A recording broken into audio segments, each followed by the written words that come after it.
Bom, a seguir temos alguém que eu gosto muito, é meu vizinho, vive a uns metros de onde eu estou agora, fez uma entrevista magnífica no Mais Futebol. Aliás, vamos pôr a imagem do Mais Futebol, não é? Vamos. Vamos Vamos mostrar já. ao nosso auditório rádio-televisivo, página do Mais Futebol. Exatamente. Deve estar Ora, já vamos a lá. entrar no ar, regido o realizador Alexandre Bernardo. Só Exatamente. mais uns Ora, segundos. vamos lá ver. Epá, e este ecrã agora está absolutamente magnífico. As cores Está, quentes, não está? está muito Muito bonito, bom. muito bem. Parabéns, Alexandre. Aí vem ele, aí Obrigado. está. Muito obrigado. A notícia de hoje, as ligas que acabam contra a classificação que está, não é? Ontem a primeira página é outra, o Mais Futebol, digamos, é um diário desportivo digital, embora tenha depois ramificações televisivas, etc. Aqui está a imagem do Mais Futebol, que eu consulto regularmente e que tem também, digamos, um aspecto de revista onde eu participei com o nosso convidado. E tem aqui outra imagem de uma liga internacional que está a pensar como é que vai voltar, que é a maior liga do mundo. Ora, põe aí. Olha, eu acho que, Álvaro, eu acho que estão todos a pensar, por muito que não queiram dizer, eu acho que estão todos a pensar como é que vão regressar, não é? Mas o que E é uma facto, delas é a liga inglesa, não é? Que está aí. exatamente. Vamos lá Vamos ver, mostrar ao nosso convidado e ao nosso auditório para vamos lá ver. revelar que na página oficial da Liga Britânica há imensas dificuldades. Aí está uma série Stay de home. notícias que indicam. Aí está a Liga Inglesa. Olha este trio Odmira, este trio que O não é o trio Odmira. admira, Já não é? viste? O melhor Três, jogador três português que portugueses, jogou na Liga Inglesa, não é? três portugueses, exatamente. Vamos passar o vídeo, Álvaro, Vamos a isso. para apresentar Vamos conhecer o nosso convidado. Já está. o Ele está nosso. ali ao lado com o Tá. megafone e chegava lá. Pá. Mas, Ora bem, cá está ele. Vamos lá então. aí vem ele do backstage, o nosso próximo convidado. E já perceberam que o futebol vai ser um tema, um só tema.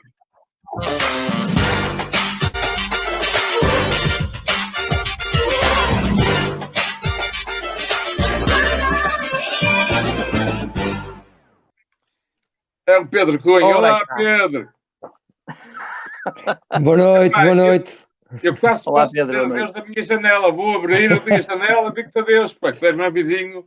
Aqui Eu fui bater-te à porta há bocadinho. Mas estavas com máscara e eu não reconheci. Pedro, Eu agora é sempre de máscara, sempre de máscara. eu Menos em também. casa, Não, menos em casa. vamos de uma forma objetiva e direta, e vou, obviamente, falar do assunto daqui a pouco, mas por já vamos começar com estas notícias. O que é que vai acontecer, és bruxo, às ligas nos próximos dias? É uma das preocupações do Mais Futebol nas suas próximas edições. O que é que vai acontecer? Ninguém sabe, não? Álvaro, ponto número 1, estamos todos com muita vontade de ter futebol, isso não há dúvidas. Isso é indiscutível. Ponto número 2, tenho muitas dúvidas que haja condições mínimas para voltarmos a ter futebol esta época. Quando digo esta época, portanto, já a partir de último fim de semana de maio. Tenho muitas dúvidas, Álvaro. E os últimos casos que nós temos lido, dos jogadores infectados na Primeira Liga, não me vêm, de facto, ajudar nada a que eu mude a minha opinião. Como sabes, eu nas últimas 6, 7 semanas estive em contacto permanente com o bicho, como disseste há um bocadinho muito bem, e a verdade é que os testes que nós fazemos com a Zaragatoa, os mais comuns, não são infalíveis, longe disso. Eu falei com infecciologistas, pessoas que estão na frente da batalha, e a eficácia ronda aos 63%. Portanto, imaginas a quantidade de falsos negativos que andam aí na rua. Na rua e nos relevados de futebol, provavelmente vai acontecer o mesmo. Para terminar, só para irmos a esse assunto, porque eu queria realmente dar-te os parabéns por ajudares o Exatamente. nosso auditório a saber o que é realmente estar positivo e ter o bicho no corpo, digamos assim. Há muitos jogadores que estão já nas redes sociais a darem a sua opinião.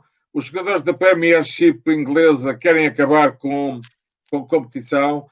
as ligas europeias estão confusas em relação ao método, a UEFA não ajudou, só em meia dúzia de segundos, isto está uma confusão do caraças, pronto, é o termo. Está uma confusão danada, está confusão danada. Nós temos o exemplo de Inglaterra, o exemplo da Alemanha, que vai começar agora de forma, acho, muito precipitada também.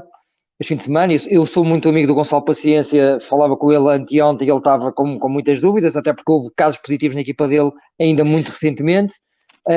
Depois não sabemos muito bem quais os estádios que vamos ter disponíveis para jogar futebol. As equipas estão a treinar a meio gás, ou seja, gostamos muito de futebol, gostamos, mas queremos ver este futebol a qualquer custo. Eu tenho dúvidas, muito sinceramente, tenho muitas dúvidas. Não te consigo dar uma opinião mais concreta do que estas, porque de facto não é possível. Mas eu acho que, agora vamos só para concluir este tema, da minha parte, eu acho que tudo isto resume a uma necessidade financeira muito grande das equipas voltarem a jogar para terem o dinheiro da televisão.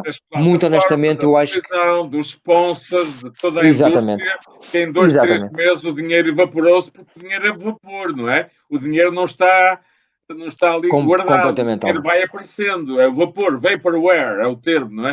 Enfim, isto é o modelo do futebol ao maior nível, é um modelo momentâneo, é um modelo da venda do jogador, é um modelo do sponsor, é um modelo da plataforma televisiva, e isso pode desaparecer de um segundo para o outro. Precisamente, Álvaro. A nossa Liga Portuguesa tem um ecossistema muito frágil. Os orçamentos de cada um dos clubes são muito baixos e dependem sobretudo das receitas televisivas e dos sponsors. Não havendo este dinheiro da televisão entrar mensalmente, os clubes entram de facto em falência técnica, é mesmo assim. Os três grandes é uma realidade diferente, mas tu sabes perfeitamente que o Futebol Clube do Porto já antecipou muitas receitas televisivas que só deveria receber mais à frente. Portanto, tu percebes a urgência do dinheiro da televisão. E eu acho que neste caso isso está a ser de facto um argumento muito forte para que a competição volte a ser... A competição. Alexandre, eu agora queria dar-te, enfim, espaço para conversares com o Pedro. Eu soube, de uma forma normal, comunico muito com ele, que o Pedro Cunha estava infectado. Mais do que isso, sentiu na pele, no corpo, nos pulmões, sentiu o que é realmente o Covid-19. E, portanto, dou-te a palavra para conversares com ele. É um momento que eu chamo a atenção do nosso auditório e que eu acho que vai ser um grande momento de televisão de comunicação. É teu. Pois eu acho que melhor do que se ouvir na televisão ou ler, não é? O melhor é mesmo falar com alguém que passou por esta situação do Covid. E realmente, Pedro, isso aconteceu contigo, não é? Aconteceu contigo há algumas semanas e, portanto, podes nos fazer uma radiografia desta nova realidade que não se sabe quando é que vai passar, porque, quer dizer, nós estamos a falar por acaso estamos a falar de futebol, como já falamos aqui noutros programas da música, dos espetáculos, que está tudo parado. Showbiz, etc. Showbiz, é verdade, está tudo parado e ninguém, eu acho que ninguém não passava por a cabeça de ninguém que acontecesse algo que parasse o mundo de uma ponta à outra, que é o que está a acontecer. Mas, para além disso, eu acho que mais importante do que isso... O mais direto, mais grave é o sofrimento. É afetar a saúde das pessoas e, no teu caso, isso aconteceu, Pedro. E, portanto, e daí decidirmos, o Álvaro decidiu convidar-te para falares um pouquinho... Não só por isso, não só por isso, mas também por isso. E pedir autorização para que eu pudesse exatamente, disponível. Para nos pessoal falar... e é privado, e o Pedro está a dar um exemplo de serviço público absolutamente notável e emocionante.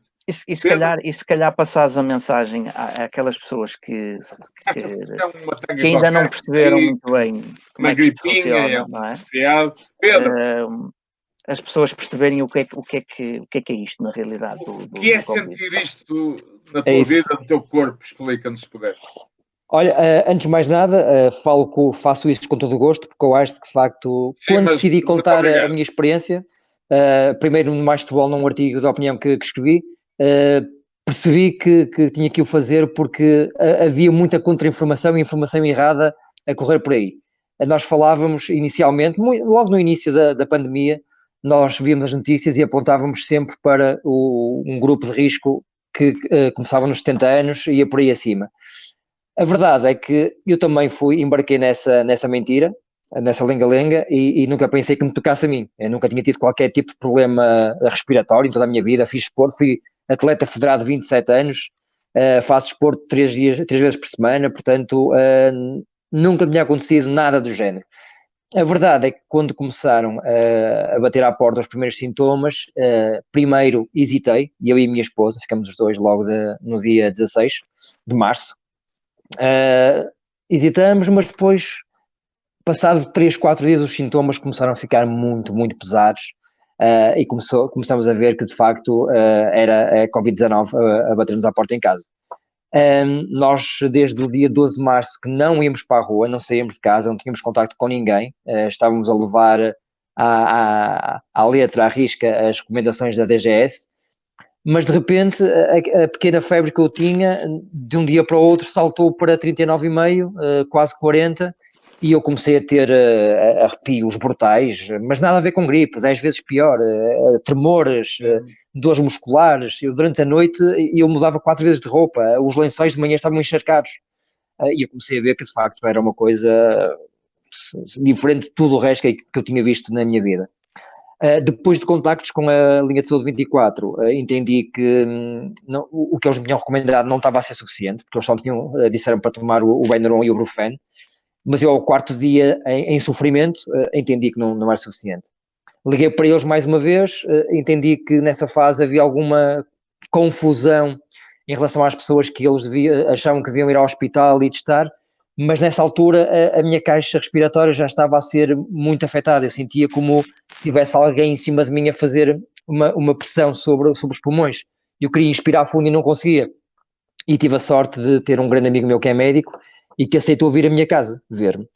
E ele viu-me, auscultou-me, disse-me logo que, ok, tens aí qualquer coisa nos pulmões, terias que fazer um exame, um ataque para ver mais em concreto, mas vou-te receitar este antibiótico, acredito que vai fazer-te bem, mas se daqui a 2 dias não estiveres bem, tens que ir mesmo para o São João, para a urgência.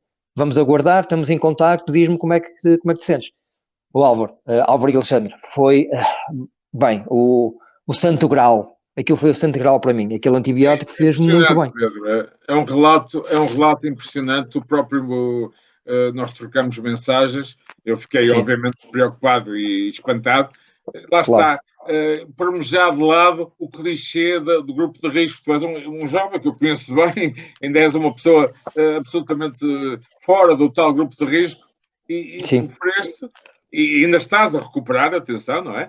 Já vamos aí. Exatamente. Sofreste coisas inimagináveis, indescritíveis, que eu acho que o nosso auditório está a visualizar, não é? E tu estás, como jornalista que és, a conseguir, de uma forma magistral, passar para todos nós, o Alexandre que está ali, para mim, um pouco a sensação de violência, de impotência total perante algo que não sabemos o que é, não é?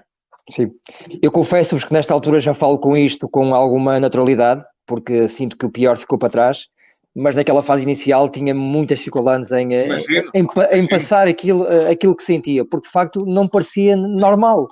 Era uma coisa, óbvio, conhecemos something crazy, não fazia sentido em mim. Um tipo que 5 dias antes estava completamente saudável e passado aqueles dias estava, não digo a bater as botas, mas bastante limitado, bastante em sofrimento evidente. E eu também estava mal. Desculpa. Eu estava a dizer, e o processo de recuperação? Tu ainda estás, digamos, sob vigilância, não é? Olha, estou oficialmente recuperado há 3 dias. Fiz finalmente. Consegui ficar antes do Fernando Rocha. Tinham sinalizado, não é? Estavas sinalizado sim. enquanto estiveste positivo, não é? Houve um processo, essa parte também é interessante e talvez importante para partilhar com o nosso auditório, porque o meu nome e da minha esposa fazia parte da lista das pessoas contagiadas, positivas, como eles dizem, e a minha morada, portanto, corria a DGS, a ARS e a PSP também. Porque a PSP depois tinha a missão de, ingrata e dura e difícil, principalmente aqui no Porto, onde há muita gente, de tentar controlar o movimento destas pessoas. as pessoas conscientes, como acho que eu e a minha esposa somos, ficávamos em casa e nas 2 vezes que a PSP me veio bater à porta, nós abrimos a porta e eles viram que nós estávamos confinados. Agora, acredito que haja muitas pessoas que não tenham consciência daquilo que é este vírus e da intensidade que este vírus pode ter no contágio. É incrível, é uma rapidez Aliás, impressionante. isso aconteceu na tua família, não é? Aconteceu há um caso, O não é? Álvaro, todos. E eu, a Catarina, a minha esposa, os meus filhos, e o meu filho esteve no Incrível. hospital uma semana, Santiago, os meus pais e os meus sogros, ficamos todos. E isto aconteceu porque nós... É incrível. Uma história. Isto aconteceu porque, Álvaro? Porque no dia 11 de março, o último dia de liberdade, nós tivemos um jantar familiar, quando não suspeitávamos de nada. E foi aí portanto, que, com certeza, a infecção se deu, não é? Foi isso. Mas tu chegaste a estar internado? Eu vi há pouco a Clara Amorim a perguntar se chegaste a ser internado ou foste tratado? Não. Depois do meu médico amigo ir lá à minha casa, e ele expôs-se também, ele também arriscou ir à minha casa ver como eu estava.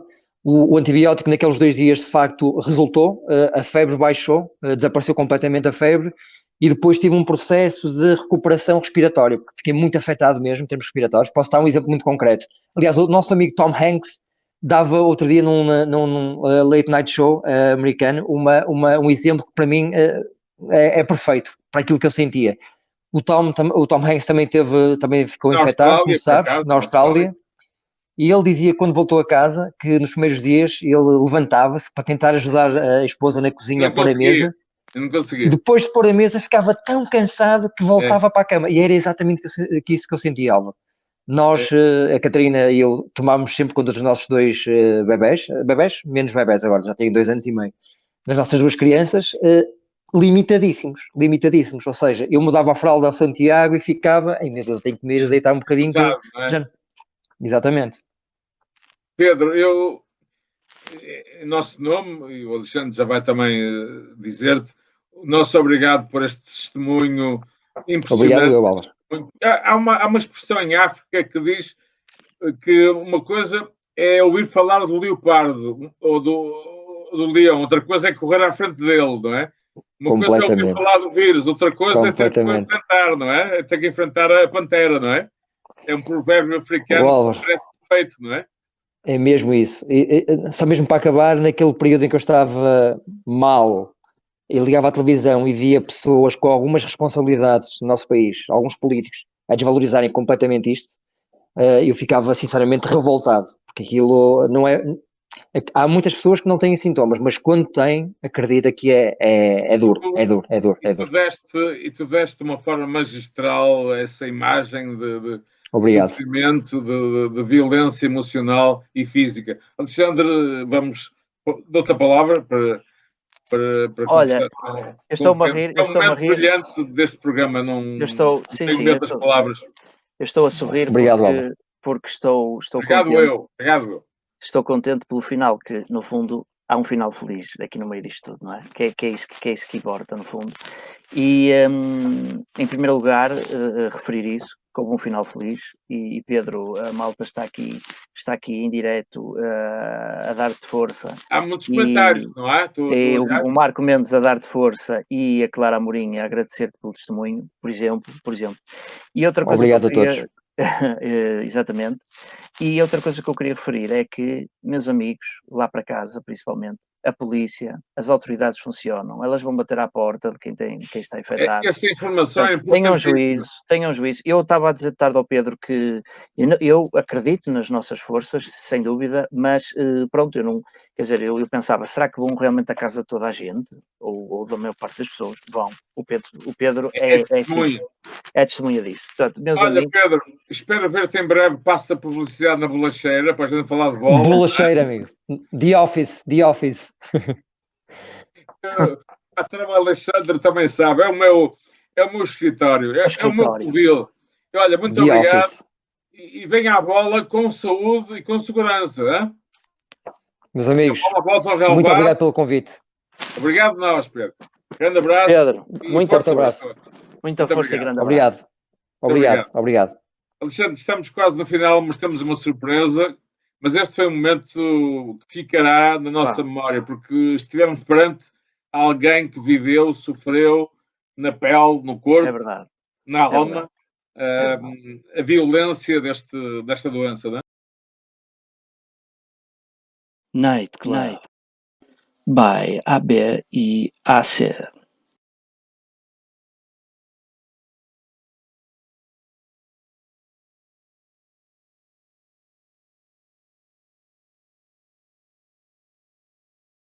Nightclub by AB e AC.